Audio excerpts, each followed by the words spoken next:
تشریف لاتے ہیں اور اپنے قیمتی خطاب سے ہمارے دلوں کو منور فرماتے ہیں۔ السلام علیکم ورحمۃ اللہ۔ الحمد للہ وکفی وسلام علی سید الرسل وخاتم الانبیاء وعلی من تبعهم بإحسان إلی یوم الجزاء۔ اما بعد فاعوذ باللہ من الشیطان الرجیم، بسم اللہ الرحمن الرحیم۔ ما كان محمد أبا أحد من رجالكم ولكن رسول الله وخاتم النبيين۔ وقال النبي صلى الله عليه وسلم ستكون فتن كقطع الليل المظلم يصبح الرجل مؤمنا ويمسي كافرا ويمسي مؤمنا ويصبح كافرا۔ وقال النبي صلى الله عليه وسلم كانت بنو إسرائيل تسوسهم الأنبياء كلما هلك نبي خلفه نبي فإنه لا نبي بعده۔ وقال النبي صلى الله عليه وسلم إن الرسالة والنبوة قد انقطعت فإنه لا رسول ولا نبي بعده۔ وقال النبي صلى الله عليه وسلم أرسلت إلى الخلق كافة وختم بي النبيون۔ وقال النبي صلى الله عليه وسلم ستكون في أمتي 30 كذابون دجالون كلهم يزعم أنه نبي الله فإنه لا نبي بعده۔ وقال النبي صلى الله عليه وسلم لو كان بعدي نبي لكان عمر۔ وقال النبي صلى الله عليه وسلم كنت أول الخلق وآخرهم في البعث، أو كما قال عليه الصلاة والسلام صدق الله وصدق رسوله النبي الكريم، ونحن على ذلك لمن الشاهدين والشاكرين، والحمد لله رب العالمين۔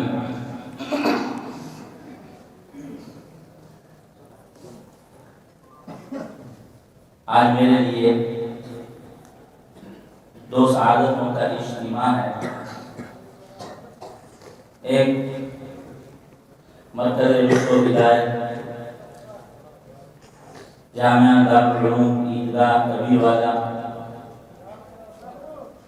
کے علمی ماحول میں مجھے چند لمحات گزارنے کی سعادت نصیب ہو رہی ہے، اور دوسری سعادت میرے لیے یہ ہے کہ آج میں ختم نبوت کے عنوان پر عالمی مجلس تحفظ ختم نبوت کے زیر اہتمام منعقدہ اس کنونشن میں چند اپنی سی معروضات پیش کرنے کے لیے حاضر ہوا ہوں۔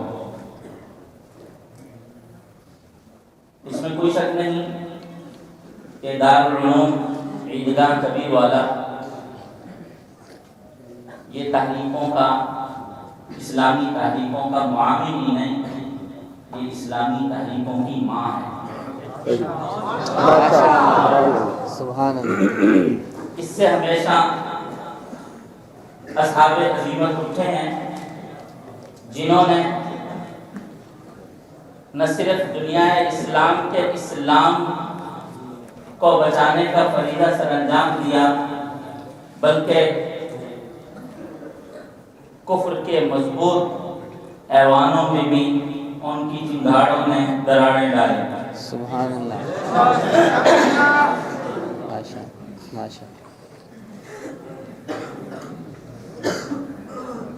ہماری گفتگو دو تین پہلوؤں سے ہے۔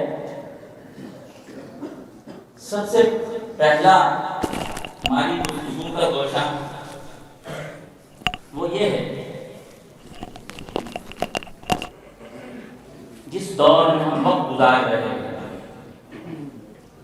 یہ وہ دور ہے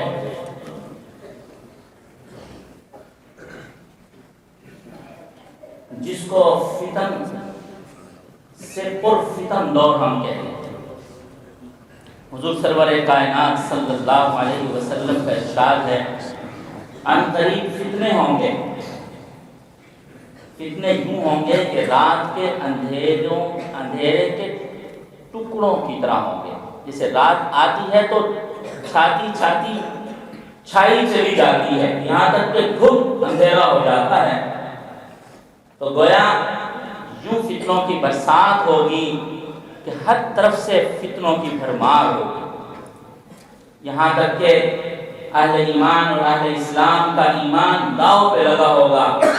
کوئی صبح مومن ہوگا تو شام کافر ہو رہا ہوگا، شام کافر ہوگا تو صبح مومن ہو رہا ہوگا. تیزی سے زمانہ بے دینی الحاد کی طرف پلٹے گا. ایک روایت میں آتا ہے کہ حضور سرور کائنات صلی اللہ علیہ وسلم نے فرمایا یوں فتنے ٹوٹیں گے جیسے موتیوں کی لڑی ٹوٹے اور لگاتار ایک ہی لفظ سارے موتی پھر کے فنا ہو جاتے ہیں، اسی طرح فتنے ٹوٹ پڑے. یہ وہی دور ہے.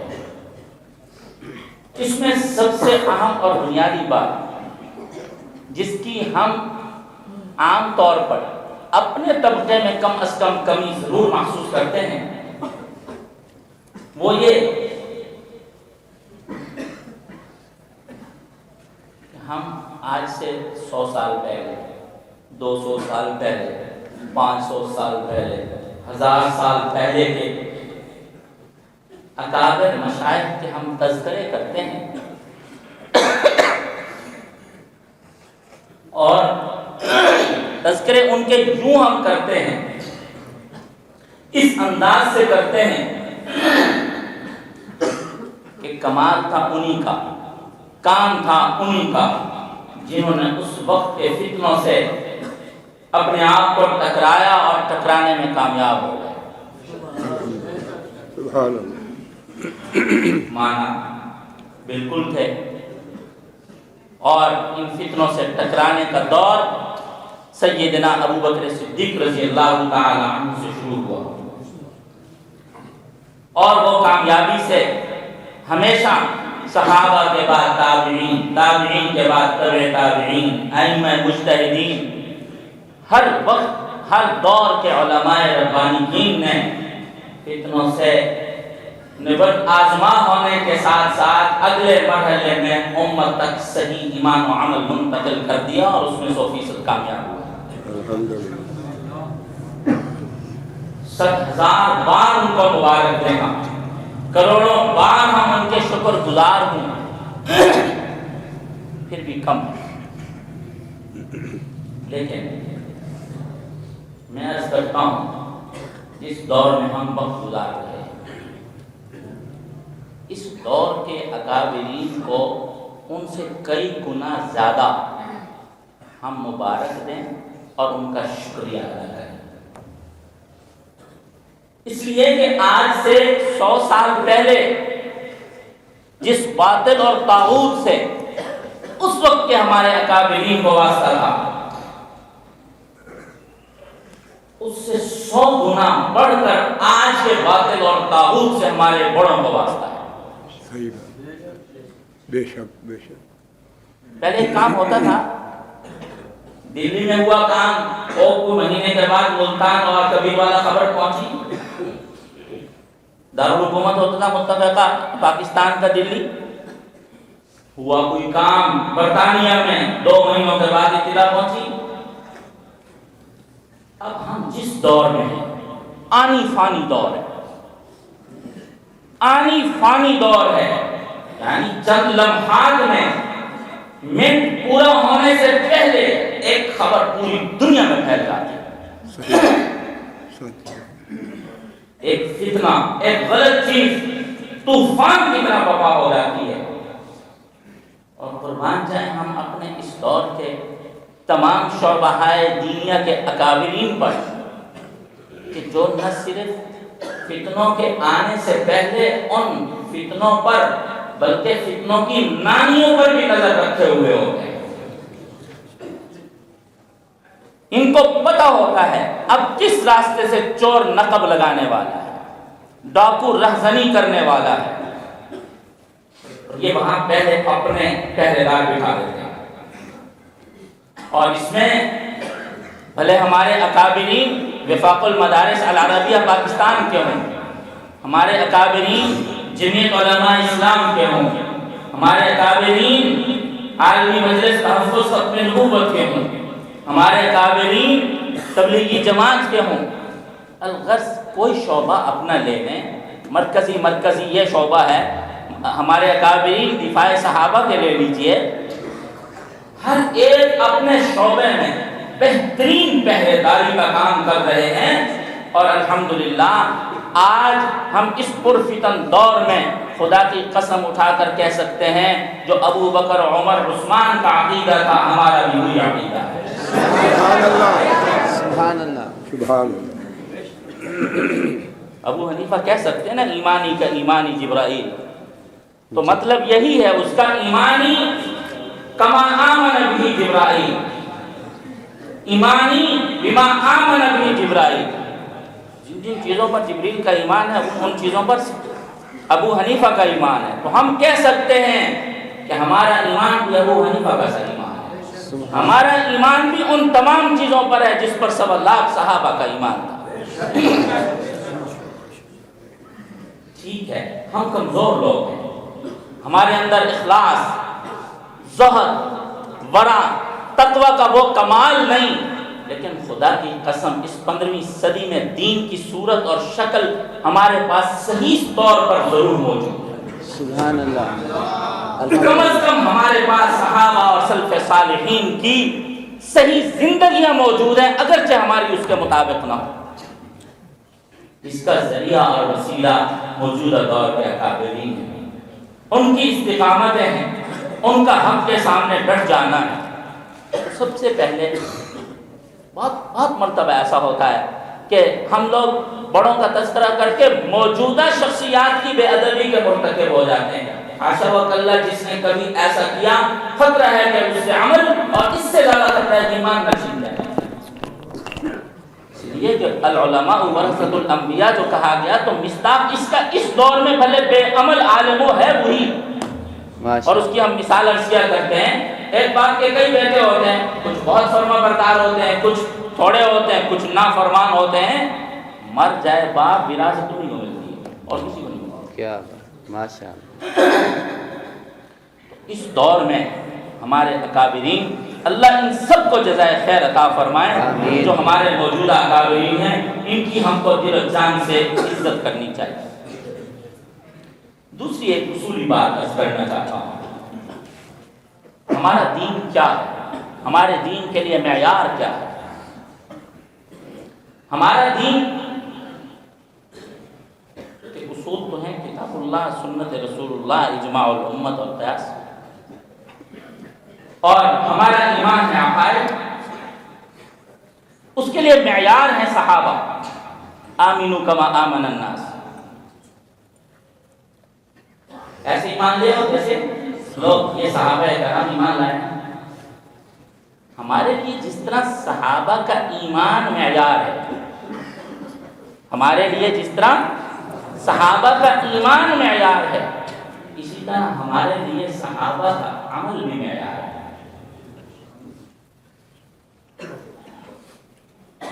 اور صحابہ کی ہم زندگیاں پڑھیں، غور کریں۔ پھر درمیان میں جملہ معترضہ عرض کروں کہ ہماری گفتگو میں اصل جو مخاطبت ہے وہ باہر سے آئے ہوئے دوستوں کو ہے۔ طلبائے عزیز، ہماری گفتگو فکراً علماً تو سمجھیں گے، انتظاماً اپنے ادارے کے پابند رہیں گے۔ انتظامی طور پر آپ اپنے ادارے کے ہی پابند ہیں، دارالعلوم کبیر والے کے جو اصول ضوابط ہیں اسی کے ہی آپ پابند ہیں۔ ہاں، فکری اور علمی طور پر انشاءاللہ ہم بھی دارالعلوم کے ہی خوشہ چین ہیں، ہم اسی کے ہی موافق ہیں، کوئی بات ہوگا۔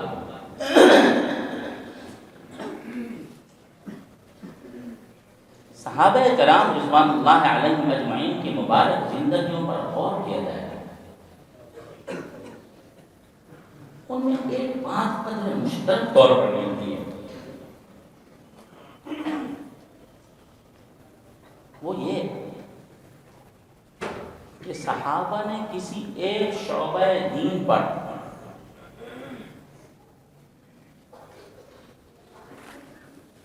اپنے آپ کو یوں نہیں لگایا کہ وہ اس کا یوں علامتی نشان بنا ہو کہ کسی اور شعبہ دین میں اس نے کبھی حصہ ہی نہ لیا ہو۔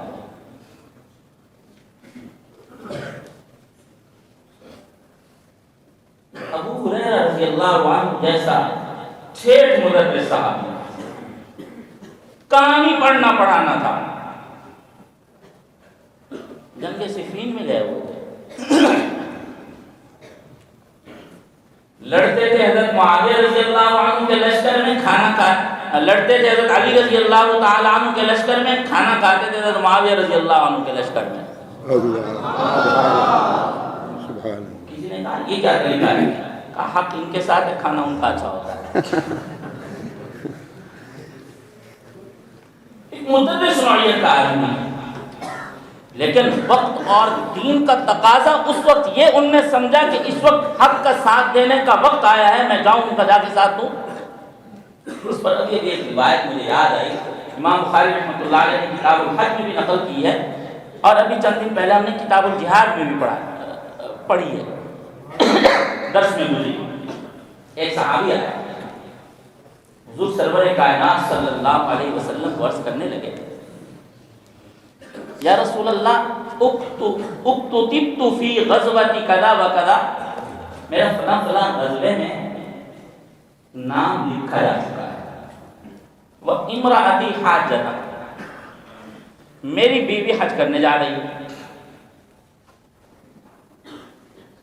آپ نے اسلام فرمایا فحجج مع امرتک، آپ کو جہاد میں جانے کی اس وقت اجازت نہیں، جائیے اپنی بیوی کے ساتھ حج کیجیے۔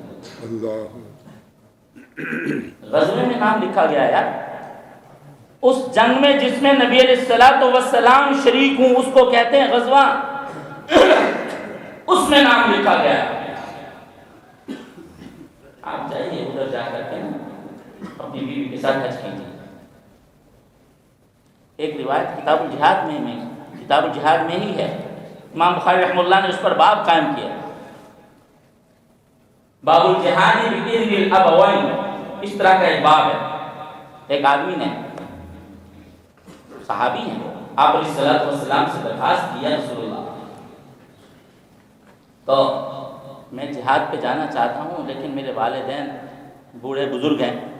آپ علیہ السلام نے فرمایا ففیہما جاہد، جہاں انہی میں جہاد کا، کیا مطلب انہی کی خدمت کر۔ سبحان ایک اور شاندار بات ہے، غزوہ احزاب کا موقع ہے۔ میں آپ کا طالب علم بھائی ہوں نا، یہ ساری پڑھی لکھی ہماری باتیں ہیں، ایک دوسرے کو سننے سنانے والی ہی باتیں ہیں، کوئی نئی بات نہیں ہے آپ کے لیے۔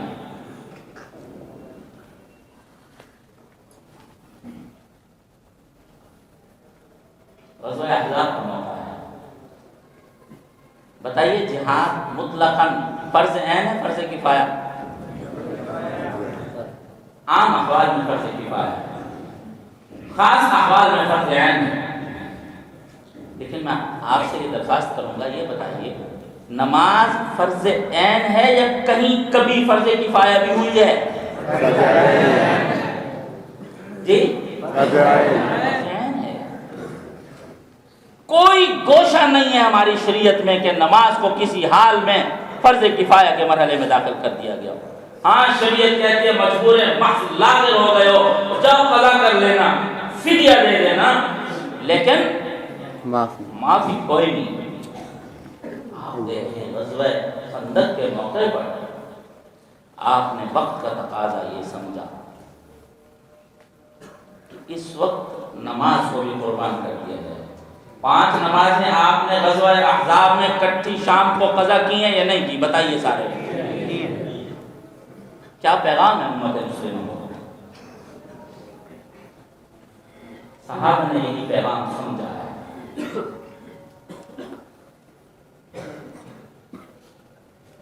عالمی مجلس تحفظ ختم نبوت کے دفتر میں اجتماع تھا علماء مشائخ کا، وہاں بھی ہم نے عرض کیا میں نے کہا ہمارا جو دیندار طبقہ ہے اس میں یہ ایک غلط فہمی ہو نکلی ہے، اِنَّا نَحْنُ نَزَّلْنَا الذِّكْرَ وَإِنَّا لَهُ لَحَافِظُونَ، اللہ فرماتے ہیں ہم نے قرآن ذکر کو اتارا، ہم اس کی حفاظت کریں گے۔ میاں کام کرو اپنے چلے لگاؤ، اپنا خانقاہ میں اللہ اللہ کرو، اپنا پڑھو پڑھاؤ، اللہ نے خود ذمہ داری لے رکھی ہے یار۔ اپنے تہجد کا نظم نہ توڑو، اپنی تلاوت کا نظم نہ توڑو، اپنی لگی بندی نیکیوں کی ترتیب متاثر نہیں کرو، دین خدا کا یار، خدا نے حفاظت کرنی ہے۔ بتاؤ قرآن پر سب سے پہلا ایمان ہمارا آپ کا ہے یا صدیق کا ہے؟ سبحان اللہ، سارے کہو یار صدیق اکبر رضی اللہ تعالی صدیق اکبر سے بڑا کون ایماندار ہو سکتا ہے؟ ماشاءاللہ ان سے بڑا کون مومن ہو سکتا ہے؟ ان سے بہتر قرآن پر سچا پکا ایمان لانے والا کون ہو سکتا ہے انبیاء کے بعد؟ اس آیت کی صحیح تعبیر، صحیح تفسیر ابو بکر سے زیادہ کون سمجھ سکتا ہے نبوت کے بعد؟ ابو سعید خدری رضی اللہ تعالیٰ عنہ کہتے ہیں کان ابو بکر اعلمنا، ابو بکر ہمارے بڑے عالم ہیں۔ سبحان اللہ سبحان اللہ یہ ابو سعید خدری کہتے ہیں سورۃ نصر نازل ہوئی، سارے صحابہ خوش ہو رہے اور یہ بابا رو رہے۔ میں نے کہا یار مایوب کیا شیخ، اس شیخ کو کیا چیز رلا رہی ہے؟ سارے صحابہ خوش تھے کہ فتوحات کے دروازے کھل گئے، اسلام میں لوگ فوج در فوج داخل ہوں گے۔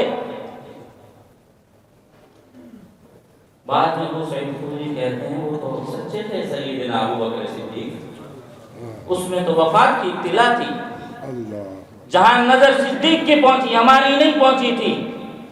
پتہ چل گیا کہ حضور سرور کائنات صلی اللہ علیہ وسلم کا کام پورا ہو گیا، اب جانے کا وقت آیا۔ ابو بکر بیٹھے رو رہے، تو اس آیت پر ابو بکر صدیق رضی اللہ تعالیٰ عنہ سے بہتر کس کا ایمان ہو سکتا ہے؟ بتاؤ ہو سکتا ہے؟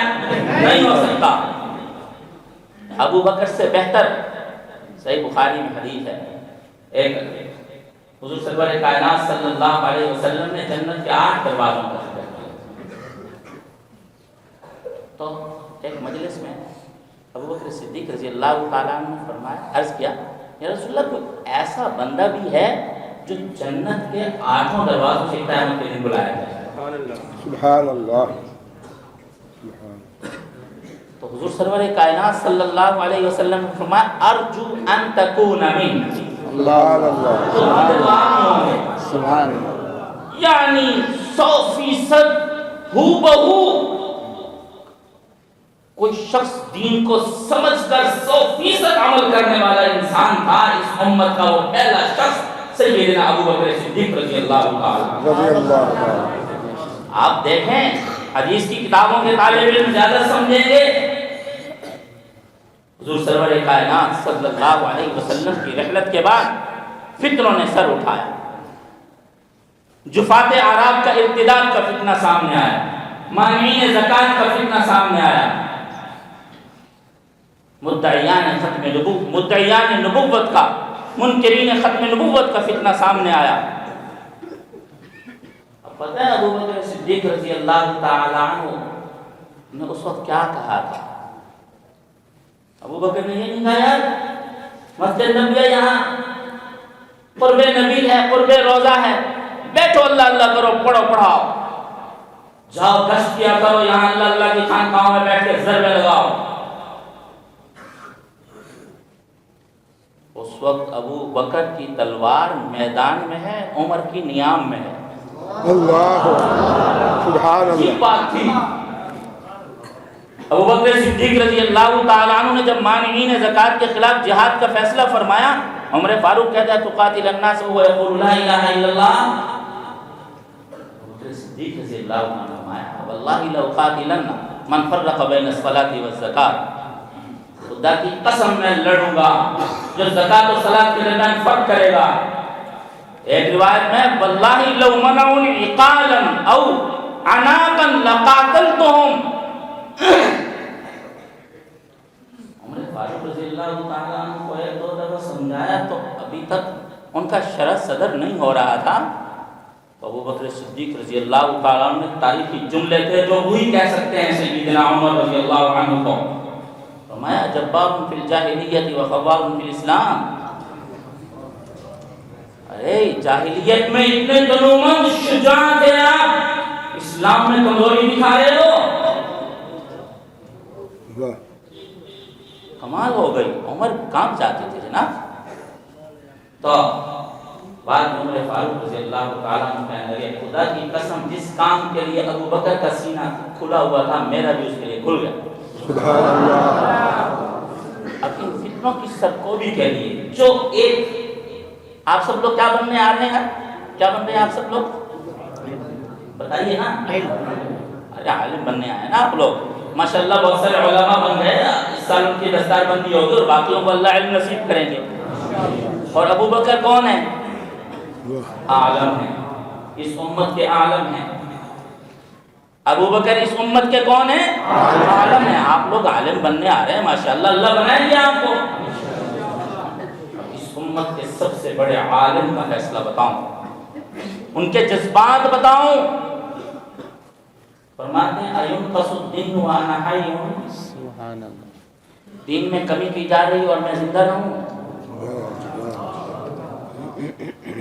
دین میں کمی کی جا رہی ہے اور میں زندہ رہوں، اللہ اکبر، کیسے ہو سکتا ہے ایسے؟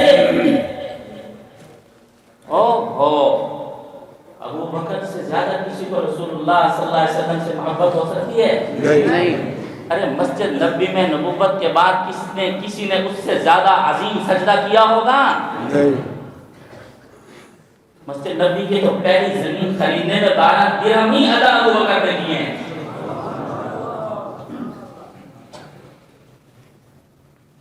ابو بکر اللہ کے دین کی حفاظت کے لیے وقت کا تقاضا یہ سمجھ رہے ہیں مجھے اب مدینہ چھوڑ دینا چاہیے، اب مجھے مسجد نبوی شریف کی نمازیں چھوڑ دینی چاہیے، اب مجھے درس و تدریس چھوڑ دینی چاہیے، اب مجھے تبلیغ بھی چھوڑ دینی چاہیے، کچھ دنوں کے لیے موقوف کر لینی چاہیے یہ ساری سرگرمیاں، اب مجھے اعلاء کلمت اللہ کے اس شعبے میں ضرورت ہے۔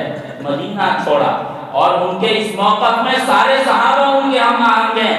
اجماع بعد الاجماع ختم نبوت پر ہے، ایک تو اجماع خلافت ابی بکر پر ہوا اور اس کے بعد صحابہ کی زندگی میں سب سے پہلا اجماع ختم نبوت کے موضوع پر ہوا، سبحان اجماع ہو گیا، بالکل ٹھیک ہے، ان مدعیان نے ختم نبوت کے خلاف جہاد ہونا چاہیے۔ جنگ یمامہ ہوئی، ہزاروں صحابہ وہاں گئے، اور ابھی چند دن پہلے ہم نے صحیح بخاری میں حدیث پڑھائی، صحابی کہتے ہیں یہ واحد جنگ تھی کہ جس میں صحابہ کو صفیں توڑ کر لڑنا پڑا، ورنہ کبھی صحابہ نے صفیں نہیں توڑی، گتھا جنگ تھی۔ اور یار معذرت کے ساتھ کہوں یہ وہ جنگ تھی جس میں صحابی نے پہلا خودکش حملہ ختم نبوت کے لیے کیا تھا۔ سبحان اللہ، اس کتابوں میں لکھا ہوا ہے جنہوں نے خودکش حملے کو جائز کہا ہے انہوں نے اسی حدیث سے استدلال کیا ہے۔ صحابی نے کہا قلعہ فتح نہیں ہو رہا ہے، ایسا کرو مجھے مین جنیق میں ڈالو اور مجھے اڑاؤ گولے کی طرح۔ سبحان اللہ، سبحان اللہ، بچ گیا میں قلعے کے اندر داخل ہو کر دروازہ کھولوں گا۔ اب بتاؤ جان کو داؤ پر لگانا ہے کہ نہیں؟ یہ اس وقت کا ٹینک تھا مین جنیق، یہ قلعوں کی دیواروں کو توڑ دیتا تھا، یہ پتھر جو زور سے جھول کے پھینکا جاتا تھا۔ صحابی گئے اور اندر سے دروازہ کھولا اور ماشاءاللہ پھر صحابہ گھسے اور پھر ختم گتھا جنگ سے فتح ہوئی۔ سبحان اللہ، تو مزیدار بات بتانا چاہتا ہوں، حضور سرور کائنات صلی اللہ علیہ وسلم کی مبارک زندگی میں جہاد 2 ہجری میں کے بعد عملاً شروع ہوا، گویا 8 سال آپ نے جہاد کیا ہے۔ 8 سال میں 100 جنگیں ہوئی ہیں، 27 غزوات ہیں جس میں حضور سرور کائنات صلی اللہ علیہ وسلم شریک ہوئے ہیں، باقی بعوث اور سرایا ہیں جس میں صحابہ کرام کی تشکیل ہوئی ہے۔ ان 100 جنگوں میں 259 صحابہ شہید ہیں، کتنے ہیں؟ 259 259 صحابہ شہید ہیں، اور تقریباً اس شہادت سے پورا جزیرۃ العرب فتح ہو چکا ہے۔ آپ حیران ہوں گے، یہ یمامہ کی جنگ جو مدعیان ختم نبوت یعنی منکرین ختم نبوت مدعیان نبوت کے خلاف ہوئی، اس میں کل شہادت کا عدد 1200 ہے، اللہ، جس میں 700 صحابہ ہیں۔ ارے عام مسلمان کے ایک خون کا قطرہ، اس کی قیمت دنیا میں مافیہ سے نہیں چکائی جا سکتی۔ صحابی کا خون، سبحان اللہ۔ اور اس سے عجیب بات بتاؤں، 70 بدری صحابہ اس جنگ میں شہید ہو رہے ہیں۔ کتنے؟ 70 بدری۔ اور بدری صحابہ کا مقام ایسے تھا جیسے کسی چھوٹے سے چھوٹے صحابی کا مقام تابعین۔ جب اکا دکا صحابہ دنیا میں رہ گئے تھے، دور دراز سے لوگ ان کی زیارت کو جاتے تھے، صحابی کی زیارت کو جائیں۔ تو یہ جو سمار صحابہ تھے، بعد میں مسلمان ہونے والے صحابہ تھے، یہ بدری صحابہ کی زیارت کو یوں جاتے تھے۔ یہ وہ نفوس قدسیہ تھے جن کے اللہ نے جبریل اور میکائیل کی قیادت میں 1000 کی تعداد فرشتے بدر میں اتار دیے تھے۔ خدا نے یہاں تک ان کو فرما دیا، اعملوا ما شئتم قد غفرت لكم، سبحان اللہ، معاف کر دیا تم نے۔ بدری کے 70 بدری صحابہ شہید ہوئے۔ اسی واقعہ کے بعد صحابہ میں ایک ہول پڑا، ارے اچھا پھر وہ 700 لوگ تو معمولی نہیں تھے۔ عام طور پر ہماری شروع میں لکھا ہوا ہے عربی اردو میں، یہ علماء قراء تھے، ارے عوامی لوگ نہیں تھے۔ اسی حادثے کے بعد بعض صحابہ کو یہ تنبہ ہوا، ارے اس کثرت سے صحابہ کی شہادتیں نہیں تو قرآن تو سارا ضائع ہو جائے گا۔ جناب ابوبکر صدیق رضی اللہ تعالیٰ عنہ کو متوجہ کیا گیا، اور انہوں نے زید بن ثابت رضی اللہ تعالیٰ عنہ کی قیادت میں ایک کمیٹی تشکیل دی کہ قرآن کو ذرا ایک مصحف میں مرتب کرو، ہڈیوں سے، پتھروں سے اور مختلف جگہوں سے جمع کر کے مصحف تیار کرو۔ خلاصہ یہ ہے کہ صحابہ کرام نے وقت کے تقاضے کو سمجھا، وقت کے تقاضے کو سمجھا، اور وقت کے تقاضے کو سمجھ کر دین کے جس شعبے میں ضرورت آئے اس شعبے میں اپنی صلاحیتوں کو صرف کرنا، یہ سچے اور صحیح دیندار مسلمان ہونے کی علامت ہے۔ اور اگر کسی کو یہ زندگی صحابہ کی سمجھ نہیں آتی، اس کو اپنی تدریس یا اپنی تبلیغ یا اپنی خانقاہ یا اپنا کوئی گوشہ، اپنی امامت، اپنی بات سمجھ میں آتی ہے، تو وہ ذرا خبر لے، اپنے ایمان و عمل کا جائزہ لے۔ ماشاء بخاری پڑھنا کتنا اعلیٰ کام ہے، بتائیے ذرا، اعلیٰ کام ہے یا نہیں ہے؟ شیخ الہند رحمۃ اللہ علیہ کے شاگرد ہیں حضرت مفتی شفیع صاحب رحمۃ اللہ علیہ، فرماتے ہیں کہ حضرت شیخ الہند رحمۃ اللہ علیہ تو صحیح بخاری کا درس یوں دے رہے ہوتے تھے کہ ان کے پاس پڑھنے والے ان کے دل سے نکلنے والی اللہ اللہ کی آواز سن رہے ہوتے ہیں۔ اب بتاؤ اس درس کا کیا کمال ہوتا ہوگا، کیا درس ہوتا ہوگا۔ شیخ الہند وقت کا تقاضا سمجھا کہ اس وقت بخاری سے زیادہ مسلمانوں کو فرنگی سے آزادی کی ضرورت ہے۔ دارالعلوم دیوبند کی بخاری چھوڑ دی تھی، دارالعلوم دیوبند کی مسند حدیث چھوڑ کے حجاز چلے گئے، اور جب جا رہے ہیں اس وقت میرے نانا جان قطب الارشاد مولانا محمد عبداللہ بہلوی اس وقت 2 مہینے ان کی حدیث پڑھ چکے تھے، اور اس کے بعد صحیح بخاری اور ترمذی ذمہ لگی تھی علامہ انور شاہ رحمۃ اللہ علیہ۔ ہم علماء دیوبند کے زیادہ معتقد ہیں نا، اس لیے یہاں لے آیا ہوں آپ کو۔ پھر آپ حیران ہوں گے، اس واقعہ ابھی یاد آیا مجھے، 1926 کا واقعہ ہے،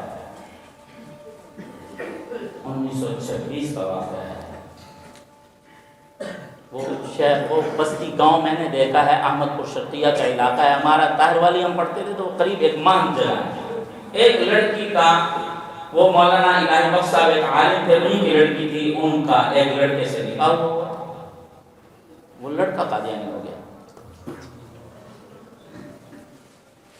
ریاست باولپور، تو وہاں جج کی عدالت میں رٹ دائر کی گئی، تنسیخ نکاح کا فیصلہ کیا جائے، فسخ نکاح کا.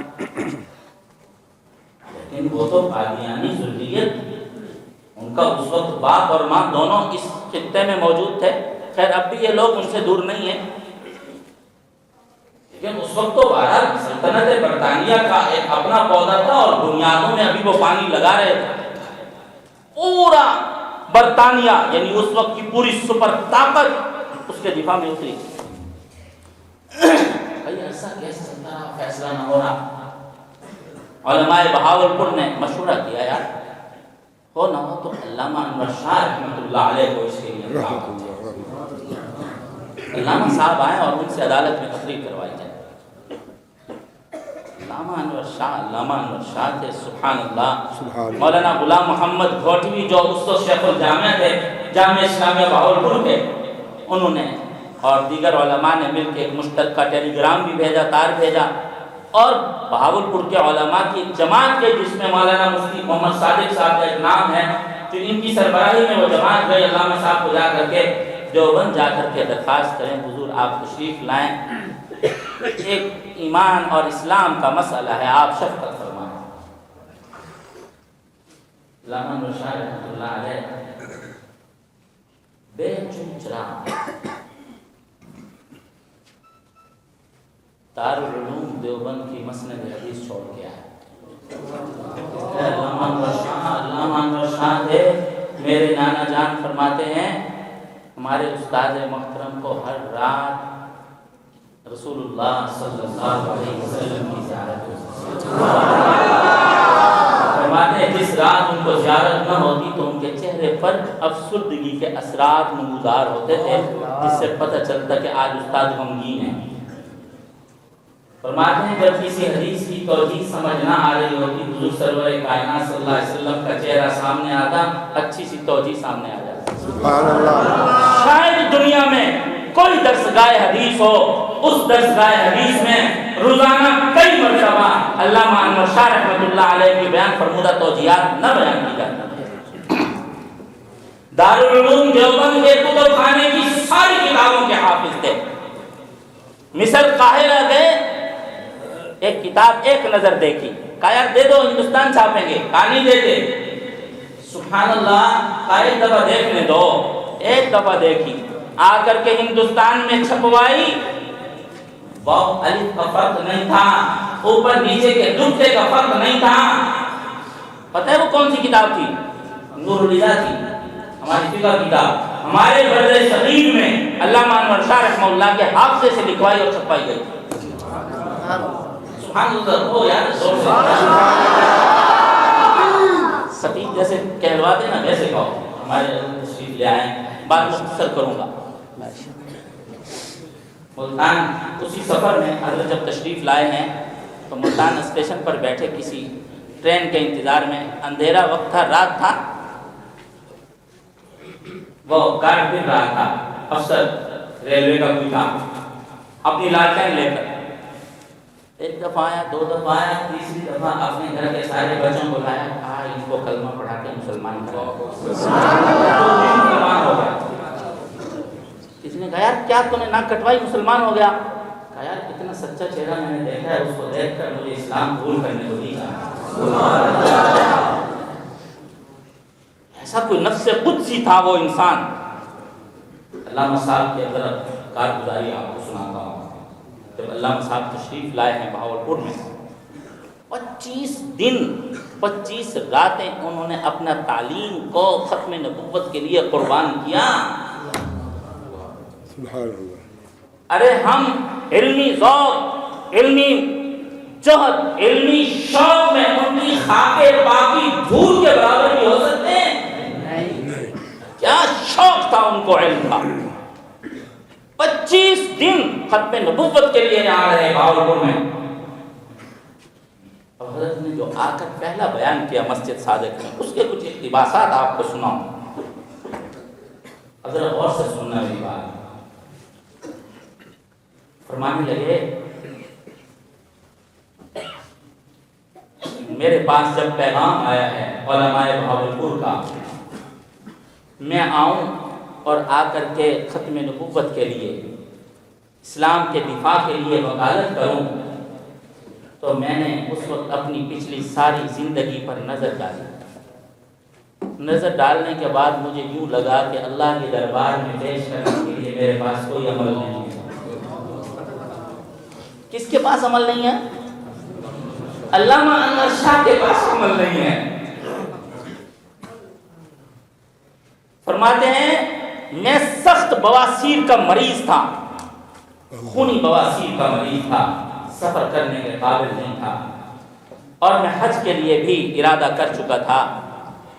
لیکن مجھے یہ خیال آیا اگر میں اس حال میں حج پر چلا گیا، مکہ کی حاضری کے بعد، مکہ مکرمہ حج کے بعد مدینہ منورہ حاضر ہوں گا، آقا نے اگر پوچھ لیا تیری ضرورت تو وہاں تھی، وقت کا تقاضا تو وہاں تھا، یہاں کیا کرنے آیا، میرے پاس جواب نہیں ہوگا. اللہ اللہ اللہ. دیکھو منہج صحابہ ہے نہیں، بتائیے سارے ہمارے اکابر کی زندگی میں منہج صحابہ ہے یا نہیں ہے؟ سارے بولو نا. اللہ وقت کا تقاضا سمجھا ہمارے اکابر نے. اس وقت ہمارا حدیث پڑھنا پڑھانا عام ہے، اس وقت اسلام کا دفاع کرنا عام ہے.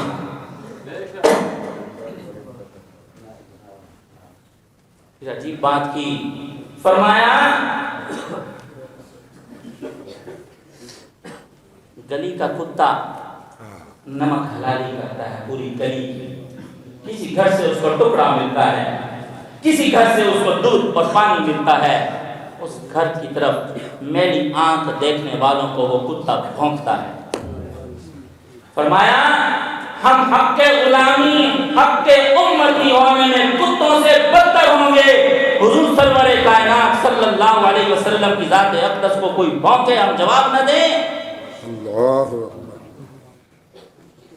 آپ پر کوئی حملہ کرے ہم جواب نہ دیں.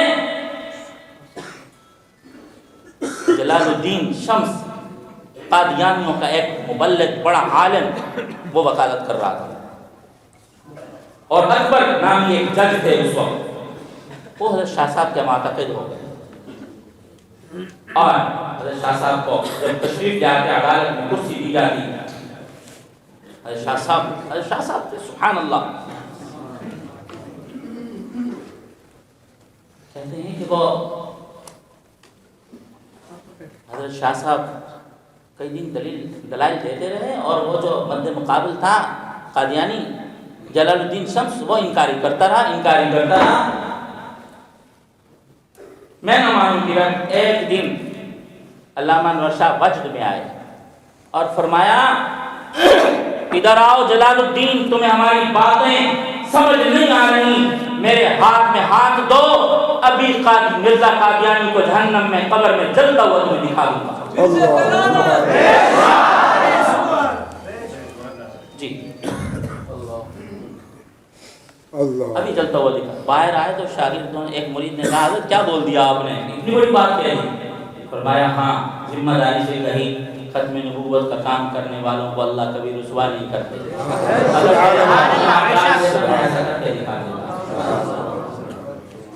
اور عجیب بات فرمائی حضرت علامہ انور شاہ کا ملفوظ ہے یہ، محفوظ ہے یہ، لوگوں نے اس پر عمل کیا. ماتے جو ختم نبوت کا کام کرے گا قیامت کے دن رسول اللہ صلی اللہ علیہ وسلم سے شفاعت میں دلاؤں گا. میں ذمہ دار ہوں اس کو. ہمارے مولانا محمد یوسف لدھیانوی رحمۃ اللہ علیہ ایک بات سنایا کرتے تھے، فرماتے تھے دین کے جس شعبے میں بھی جو لوگ کام کرتے ہیں، آپ کے اقوال افعال، جن جن اعمال پر ہم لوگ عمل کرتے ہیں، یہ حضور سرور کائنات صلی اللہ علیہ وسلم کے مبارک اعمال، اپنے فریضے کی ادائیگی کے ساتھ ان مبارک اعمال کی حفاظت کا بھی ہم فریضہ سر انجام دے رہے ہوتے ہیں. ہم ابھی 4 رکعت پڑھیں گے عشاء کی، فرض ادا ہوگا، رسول اللہ صلی اللہ علیہ وسلم کی 4 رکعت کی حفاظت کا بھی فریضہ سر انجام دے رہے ہیں. کیا آپ نے 1400 سال پہلے اسی طرح 4 رکعت پڑھی؟ کوئی عمل لے لیجیے، نماز، روزہ، حج، زکوٰۃ، صلہ رحمی، جتنے اخلاقیات جو ابواب شریعت ہیں، لیکن جو آدمی ختم نبوت کا کام کرے گا وہ رسول اللہ صلی اللہ علیہ وسلم کی مبارک ذات کی خدمت کا کام کرے گا. اور فرمایا کرتے تھے قیامت کے دن جنت میں رسول اللہ صلی اللہ علیہ وسلم کے باڈی گارڈ کے طور پر جنت میں داخل ہو رہا ہوگا. کون کون رسول اللہ صلی اللہ علیہ وسلم کے ذاتی گارڈ بن کر کے جنت میں داخل ہونا چاہتے ہیں؟ ہاتھ کھڑا کریں. سبحان اللہ. آسان طریقہ جنت میں جانے کا. سبحان اللہ. بس یہ اب طلبہ سے اگلا ہاتھ نہیں کھڑا کروانا, اگلا ہاتھ ان لوگوں سے کھڑا کروانا ہے, اس لیے کہ طلبہ اپنے ادارے کے نظم کے پابند ہیں. میں اپنے ان احباب سے درخواست کروں گا جو باہر سے شہر سے تشریف لائے ہیں, کون کون ارادہ کرتے ہیں کہ 6 مارچ کو ہونے والی کانفرنس میں شرکت کریں گے اور اس شرکت سے رسول اللہ صلی اللہ علیہ وسلم کی مبارک ختم نبوت کے لیے اپنی صلاحیتوں کو پیش کریں گے, اپنا ایک ادنا سا حصہ شامل کریں گے. ابھی ہاتھ کھڑے رکھیں وہ لوگ, اور میں ان سے درخواست کروں گا 6 مارچ تک وہ احباب اپنے دوستوں سے, اپنے اہل تعلق سے اس کانفرنس کی بات کرتے رہیں. اور طلبہ عزیز سے ایک خدمت کو ہم لیں گے, باقی آپ فیصلہ ادارے کی انتظامیہ اور آپ کے اساتذہ کریں گے. دیکھو بھی کانفرنس تک 2 رکعت اور 100 دفعہ درود شریف کا وعدہ کرو. کانفرنس کی کامیابی کے لیے آپ سب لوگ جب تک کانفرنس نہیں ہو جاتی روزانہ 2 رکعت پڑھ کے اللہ جل شانہ سے اس کی کامیابی کی دعا کرتے رہو. کرو گے یا نہیں کرو گے؟ اور 2 منٹ کی تسبیح ہے صلی اللہ علیہ وسلم. آسان چھوٹا درود شریف ہے اور محدثین کا درود شریف ہے, پوری دنیا میں سب سے زیادہ پڑھے جانے والا درود شریف ہے. بعض روایات میں لکھا ہے غزوہ بدر میں فرشتوں کا نعرہ تھا, تلوار لگاتے تھے, کہتے تھے صلی اللہ علیہ وسلم تلوار لگائے. تو روزانہ 100 دفعہ درود شریف پڑھیں گے, اس کانفرنس میں 2 رکعت پڑھیں گے. سب کو کہیں سنی باتوں پر عمل کرنے کی توفیق عطا فرمائے. وآخر دعوانا الحمدللہ رب العالمین. ماشاءاللہ یہ تھے استاذ العلماء مدیر الشیخ الحدیث جامعہ شفیع امام کوٹ, امیر جمعیت علماء اسلام حضرت مولانا مفتی احمد علی صاحب کا برکات عالیہ. قیمتی ارشادات سے ہمارے دامن مراد بھر رہے تھے. سبسکرائب کریں ہمارے چینل کتاب زندہ کو اور بیل آئیکن کو دبائیں لیٹسٹ ویڈیوز دیکھنے کے لیے.